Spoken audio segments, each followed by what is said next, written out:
Every year, fantasy managers waste premium picks chasing positional scarcity just to end up getting burned, and the numbers back it up. Today I'm breaking down why you should wait at tight end and quarterback, which late round names could potentially win your league, and how to draft better than 90% of your league mates. Let's get into it. And let's start at tight end. We're seeing guys like Brock Bowers and Trey McBride go in the second and third round of fantasy drafts. And yes, these guys are phenomenal talents, but here's the problem. Tight ends just don't score enough to justify early picks like this. Last year, these guys averaged just 15 points per game. That would have ranked 31st among non-quarterbacks. And when you look at it since 2014, the number one scoring tight end has averaged over 15 points per game just 6 times. And it was always either Travis Kelce or Rob Gronkowski. And get this, Kelce is the only tight end to even average over 18 points per game over that stretch. So unless Bowers and McBride become the next Travis Kelce, those early round picks are more likely to hurt you than help you.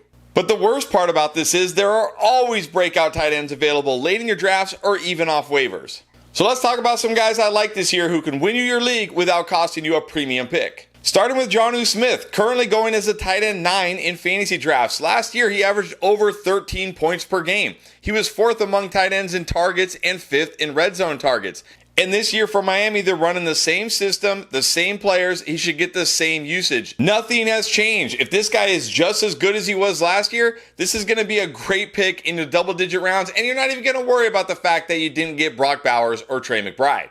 What about David Njoku, currently going as a tight end 11, despite being a top 10 tight end each of the past 3 seasons in terms of points per game? And last year, he was 4th among all tight ends in points per game. Not only that, he was 2nd in expected fantasy points per game, so the usage is absolutely elite for this guy. And what I love about his situation this year, and this is similar for a lot of the tight ends I'm going to talk about, is there's no true wide receiver 1 in Cleveland. Please don't mention Jerry Jeudy. He's not a wide receiver 1, which means plenty of opportunities for David Njoku. And whoever the quarterback is this year, I'm not worried about them targeting the tight end. Any of these guys will target David Njoku relentlessly. Again, another late round tight end that you can set and forget and negate that advantage of the early tight ends.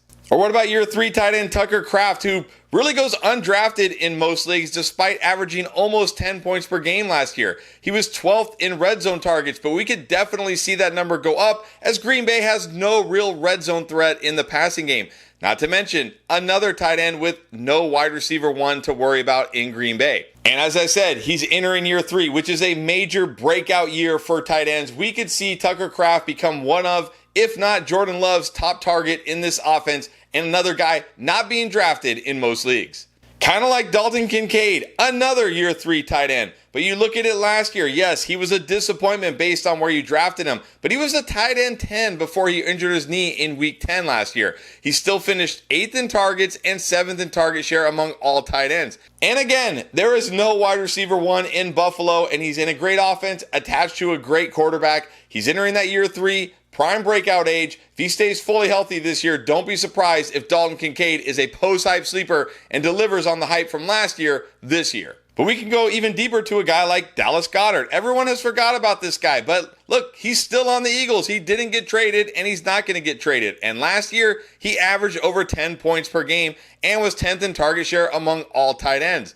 This is one of those reliable vet tight ends that you can get dirt cheap. No, he's not as exciting as some of the other names, but he's one of these guys you can have in your lineup every single week, and you know he's pretty much going to deliver week in and week out. And again, you don't even have to draft this guy. You might be picking this guy up off waivers in 2025. And another guy you're going to just be able to get off waivers who I think is going to be great this year is Brenton Strange, currently going as a tight end 20 as the now starting tight end for the Jacksonville Jaguars. You look at it last year, games where he played over 70% of the snaps when Evan Engram was out, he was a top 10 tight end in half of those games. Now he's going to be a full-time starting tight end with new head coach Liam Cohen completely revamping this offense. Last year, Brenton Strange was a great waiver wire pickup if you added him late in the season. I think he can be that again this year, but all season long as a starting tight end for the Jacksonville Jaguars. But we can go even deeper to guys like Zach Ertz and Mike Gesicki, who are both great in 2024 for fantasy football and are both walking into the exact same roles in 2025.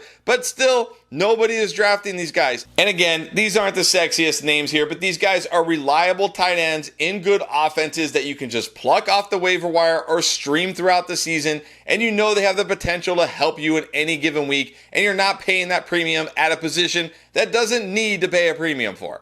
All right, now let's talk quarterback. Now, I am slightly more open to taking an elite QB early because, look, players like Josh Allen, Lamar Jackson, and Jaden Daniels, yeah, these guys do give you an advantage, but I still prefer to wait. Why? Because the position is deeper than it's ever been, and history shows us every single year there are waiver wire QBs who end up as top 12 guys. Look at 2024. We had Baker Mayfield, Jared Goff, Sam Darnold, and Bo Nix. None of them were drafted in most leagues. All of them became weekly starters. So let's look at some guys who can do that in 2025. Starting with a discount Jalen Hurts, that's Justin Fields currently going in the double-digit rounds. But you look at it last year, in just 6 games, he had 289 rushing yards and 5 rushing touchdowns. That's over 800 rushing yards and 15 rushing touchdowns if we project over a full season. And you look at it in 2022 and 2023 when he was a starter for the Bears, he finished as a QB5 and a QB9 in points per game. Now, last year, the Steelers handcuffed him and didn't really let him throw the ball at all, but that's not going to be the case for the Jets. This is your late round QB with league-winning rushing upside that you can get late in your fantasy drafts, and if he delivers on that rushing upside and gives you even 2,500 to 3,000 passing yards, you've got a true league winner at quarterback.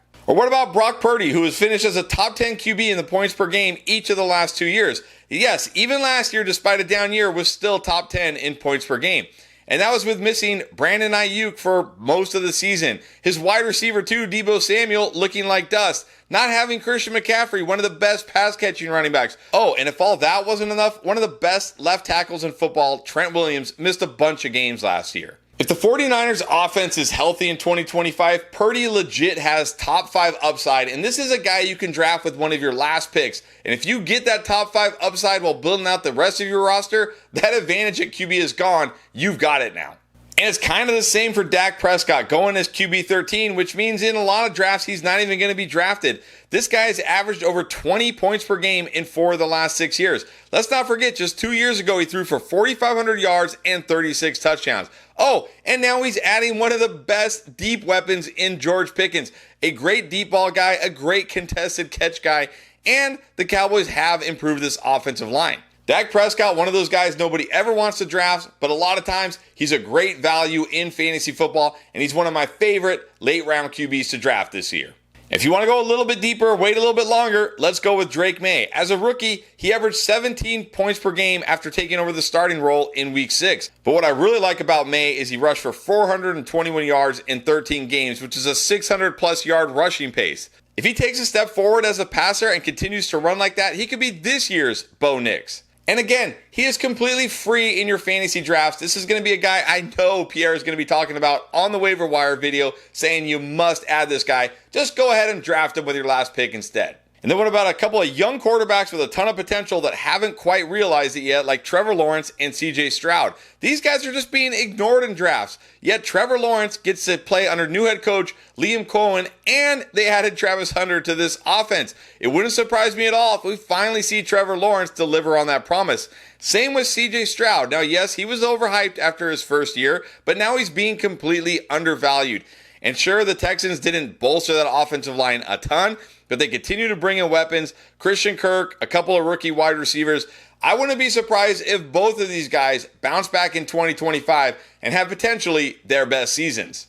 And then finally, what about young names like Tua, Bryce Young, Cam Ward? These guys all have potential upside, and they're all being completely ignored in fantasy football drafts. All 3 of these guys have upside and are the no-doubt starters for their football teams, and they could become no-doubt starters for your fantasy teams as well. And if they do, you're going to have a massive advantage over your league, especially the guys that took early QB. So how do you put this into action? Well, you load up on elite running backs and wide receivers early. You wait on tight end, you wait on quarterback, but you always got to be ready to hit that waiver wire during the season in case you miss on your draft pick or that breakout like Jonnu Smith or Baker Mayfield is sitting out there ready to be grabbed. But the best move you can make this year, that's watching Fantasy Endgame all off season. We got all the videos you need to dominate your draft this year, and you can find it in our playlist right here.